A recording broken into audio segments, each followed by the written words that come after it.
الرحمن الرحیم حدیث نمبر 183 جو شخص اذان دے وہی اقامت کہے یعنی تکبیر وہی پکڑے۔ اس حوالے سے عموم مسئلہ یہ بنتا ہے، حضرت زیاد بن حارث صدائی رحمۃ اللہ رضی اللہ تعالیٰ عنہ بیان کرتے ہیں، نبی اکرم صلی اللہ علیہ وآلہ وسلم نے مجھے یہ ہدایت کی تھی کہ میں فجر کی نماز میں اذان دوں۔ میں نے اذان دے دی۔ جب حضرت بلال رضی اللہ تعالیٰ عنہ اقامت کہنے لگے تو حضور نے فرمایا تمہارے بھائی صدائی نے اذان دی ہے، اور جو شخص اذان دے وہی اقامت کہے۔ جی ہاں، اس میں مختلف حوالہ جات بھی ہیں اور اس حوالے سے بہت سارے ابہام بھی ہیں۔ اقامت کہنے کے حق میں مذہبی ائمہ کرام کی رائے کیا ہے؟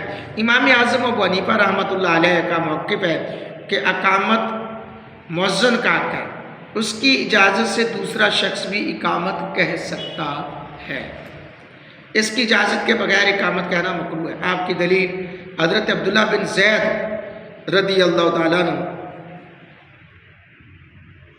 کا قول کہ حضرت بلال رضی اللہ تعالیٰ عنہ نے اذان پڑھی تو میں نے اقامت کہنے کا ارادہ کیا، تو میرے کریم آقا علیہ الصلوۃ والسلام نے حضرت بلال رضی اللہ تعالیٰ عنہ کو اقامت کرنے کا حکم دیا۔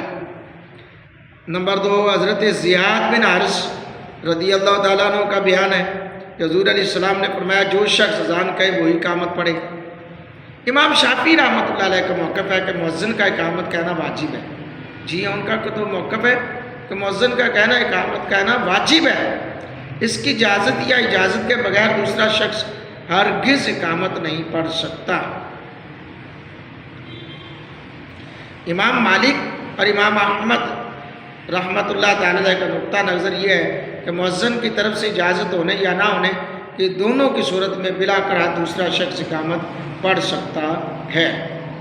لو جی، یہ آج مسئلہ بھی حل ہو گیا۔